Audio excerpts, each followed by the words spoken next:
for a big car as good as a Volkswagen, maybe you should look into our big car, the Volkswagen 411. And now you can build your own King Kong with these challenging King Kong model kits. King Kong on King Kong glasses. Get one free at Burger Chef when you buy a Big Chef or Super Chef, large fries, and a large serving of Coca-Cola. King Kong glasses. Get all four for your kids. You want a straw? Watch King Kong climb to the top of the Twin Towers every time you have a drink. It's the King Kong drinking straw. I'm an ape man, I'm an ape man, no, I'm an ape man.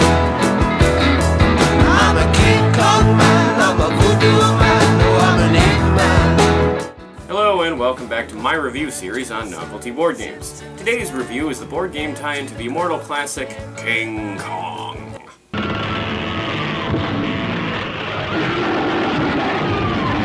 Yes, 1933's King Kong was revolutionary in the world of filmmaking, and to this day it is considered to be a timeless masterpiece and a nearly flawless film. Native bracelet. Crazy black man been here. Perhaps with the exception of some uncomfortably dated dialogue. Holy mackerel, do you think I want to haul a woman around? Oh boy. But women just can't help being a bother. Who the hell is this guy? Why, Jack, you hate women. Yeah, I know. Gay! Actually, we're not talking about the original King Kong today, but instead the remake. No, we're not talking about that overindulgent vanity project either, although it did have several games based on it. Today we'll be taking a look at the 1976 remake of King Kong. Although the passage of time has not been kind to this film, its producers, which included the notorious Dino De Laurentiis, anticipated this film to be not only a blockbuster, but the blockbuster. Bigger than Jaws, bigger than anything from its era. They predicted this remake would be every bit the classic the original was. They were wrong. But because of their prediction, they did an all-out advertising blitz to promote the film. Among the mountains of tacky merchandise that was licensed out was today's game. So let's take a look at the board game tie-in to King Kong. Roll 'em! The box art is exceptionally lazy, as it's just the film poster. A harsh reminder that this game was meant, above all else, to simply promote the film. The game pieces are these identical blue plastic figurines. You're meant to paste a piece of colored paper on the back to tell which piece is yours. Unforgivably cheap. The game comes with standard dice, and also a spinner with Disco Kong here to show you how to move Kong on the game board. This brings us to the rather awkward game board. One of the hallmarks of the 1976 remake is that King Kong does not climb the Empire State Building at the end, but rather the Twin Towers of the World Trade Center. Now, like Escape from New York, it's certainly not fair to criticize the film for prominently featuring the World Trade Center, but in a post-9/11 world, it does make it a bit uncomfortable.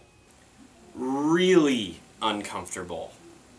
Oh, jeez, this is pretty rough. And it gets worse.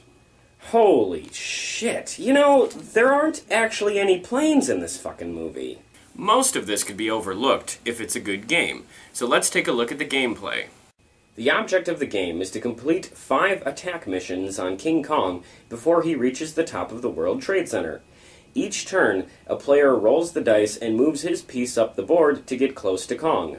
At that point, they play an attack card, and this must be done 5 separate times to finally kill Kong.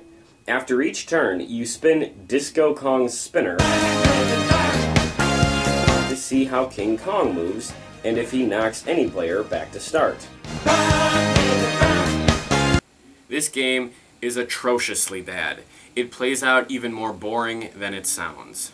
And as a final insult, the last words in the instructional manual say that if 2 players win, the victory is shared.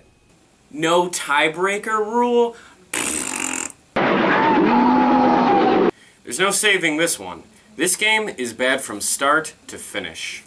The gameplay is awful, and the board design is, well, inescapably uncomfortable. There's no getting around the fact that you're playing a game on the Twin Towers. I realize this game was meant for children, but a simple game does not have to be a shitty game. Sorry is a simple game, but it's still pretty fun. But this sucks. So if you see it at some thrift store or perhaps on eBay and you think it might be a forgotten gem or maybe good for some novelty fun, skip it. There is nothing of value here. Well, except maybe this.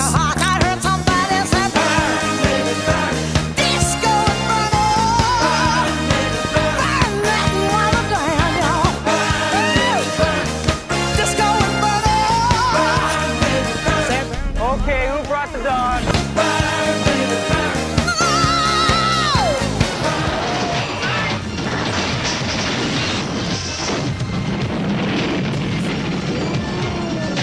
America's biggest hero is back.